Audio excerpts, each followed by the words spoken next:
Hello, everyone. Welcome to the Ballistic Report. My name is Taylor Moore here with Corey Spivey. And last night, we finally heard some news about Isaiah Wilson for all the big Titans fans out there. And I know for me, when Corey, he had texted me, he was like, "Hey, bro, Isaiah Wilson got traded." I'm like, "Got traded?" And I'm in the library and it's 9 o'clock at night. I'm like, "He got traded at night? What's going on?"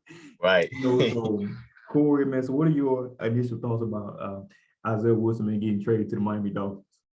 I mean, it was expected. We were expecting him to either get traded or cut or, something. I didn't have any, thoughts or hope that he would be on the team going into next season.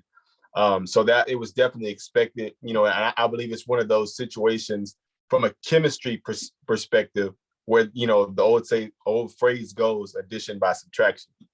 So I think the chemistry in the locker room got a lot better now that he's out of there. I don't know that he was necessarily a cancerous piece to that locker room, but he was definitely a distraction. So I know a lot of those veterans are looking at this move as a PR move and a move, looking to rebuild the character and, the unity of the team.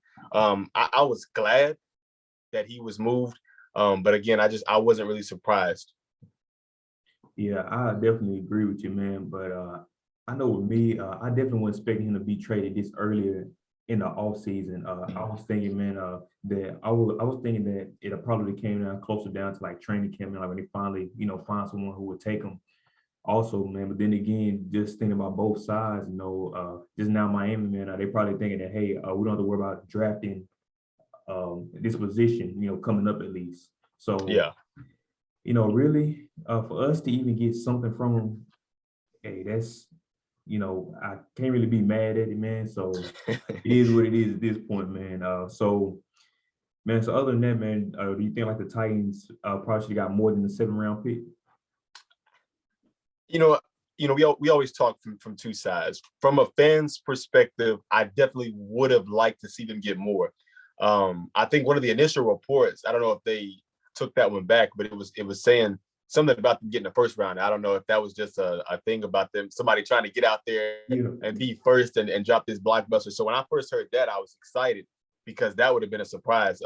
And so from a fan, I wish they would have been able to get more. But when I look at it from a general manager, a team owning perspective, I think it was a good deal because it seemed as though the bridge had been burned, and I didn't think they were going to get anything for them. I thought they were just going to have to cut their losses and completely lose a first round pick. So I am glad that they were able to at least get something. I would have liked to see them get them more. But for his stock, I think that was probably the best thing that was on the table. And I think the Titans probably, like you were saying, they made this move so early because they're thinking, man, if we don't take this deal now, we're not going to get anything for him. And so it was better to get something out of nothing in my perspective. Yeah, I definitely agree with you on that, man. And just the fact that he only played like 4 snaps this entire Right. season, too, man. So the thing is, it's not like they have a lot, to even trade, man, to even show that, hey, at least he has some type of potential. You can get him there, so they can't even say that he even has potential. So I don't think they can really go off of is really just the fact that they were, man, really just the fact that he was drafted in the first round. So that's the only thing they can really kind of, you know, kind of really use as their leverage. Other than that, I mean, like from what we kind of seen throughout videos, um, and also on the field, I mean, it's not a lot of show to even get more than a 7th round pick, But Right. other than that, they were able to save just a little bit, like on a cap space. But other than that, they still had to bite the bullet, and like most of the money, owed to them. So yeah, it's really, as fans, we should be happy, man, that we just getting something from him, Yeah. you know, instead of just flat out cutting him and then he's able to choose wherever he wants to go. So just I can see Right. it. Yeah, man. So other than that, man, since he's with the Miami Dolphins, so do you think that he'll make a significant impact with the team? I don't know because all we can go off of is his current NFL resume, and there's just not much there. But what we do know is that the Dolphins went hard over these last 2 years, 2019 and 2020 offseason. I think they picked up now 7 offensive line moves in the draft and via free agency. So, they've been going hard trying to rebuild that offensive line. I think he's a guy that is going to fit the mold of what they're looking for. They've obviously been looking to, like we said, rebuild that offensive line. But again, we just don't know what he's going to be able to do going forward, because the only thing that we can base, his play off of is back from Georgia. And it didn't seem like his ability to play the position was ever the problem. It seemed like it was his mindset. For whatever reason, what happened when you're paying a first round draft pick to stay away from the team, something's just not right there. And there was just always bad blood. So, I can only make my assumption, based upon what I've seen. And from what I've seen, I just believe him going from Tennessee, Nashville, even though Nashville is becoming a hot market, Miami is already a hot market. And I just see him getting into more off-season trouble based upon what he's been in. I know we can see some things change. Again, we just don't know what he's going to do from a production standpoint, because we have nothing to base it off of from his NFL resume. So moving to Miami, based upon what I've seen, it seems like it can be the beginning of another Antonio Brown situation where he becomes too toxic for any team to be on, and he's going to have to take some time away, and he's going to kill his stock.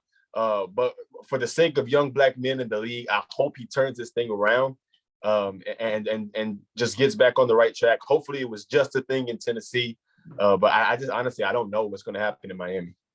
And honestly, man, I hope he didn't sabotage his time with us on purpose, because if he did, that's sad, man. Because he could easily get to another team, like the Dolphins, and easily, hey, he turn a leaf and he just starts rolling. He starts and he goes to maybe a couple Pro Bowls. He could easily turn a new leaf. So I hope he didn't intentionally do this just to get out of Tennessee. If he did, that's sad. But I would say the only reason why I think he will be able to make an impact is just the fact that Brian Flores, man, so they went to the same high school in Brooklyn, New York, a poly prep. Right. So I would say the fact that they have that small piece for that relationship and they kind of build off of, that's something to look forward to on both sides. So I would say just the fact that he went to Miami for the team's sake, just due to the coach going to the same high school as him, that's a start of something, you can kind of build off of, man, with a player and a coach. Other than that, as far as distractions and things you can get in trouble for in Miami, like we seen last year during the season, he was in Miami celebrating for the New Year. So it's like, exactly, so it's like, he's going to an environment, man, where he knows he can, quote unquote, have fun, right? Do what he want to do. But I just hope that he has a good veteran locker room around him, man. But man, because at Tennessee, we had like one of the best veteran offensive linemen you can probably ask for. I would say, you have Roger Saffold, you have Taylor Lewan, so you have pieces and you have people who you can go to for help. So hopefully, when it comes to Miami, man, the coach is able to get to him and just tell him that, hey, you have a new start. You either going to get right or we're going to cut you, man. Because at the end of the day, they only have them for like $1 million each year. Right. So they won't lose anything by releasing them. So from Miami's perspective, it's a low risk, high reward. And in their case, man, hopefully he's able to show the reason why he was selected as a first round pick. And then, hey, they can get a bargain for the next 3 years off of his rookie deal. So if that's the case, man, hey, it's a steal in their eyes. Definitely. Yeah, man. Guess we just have to wait to see. Yeah. Well, everyone, thank you all for listening in on the Ballistic Report. And hopefully we can have some more news pertaining to the Titans. And that will allow us to be able to shore up our roster for this upcoming season. Please be on the lookout for more videos, and please like and share with those around you. Thank you.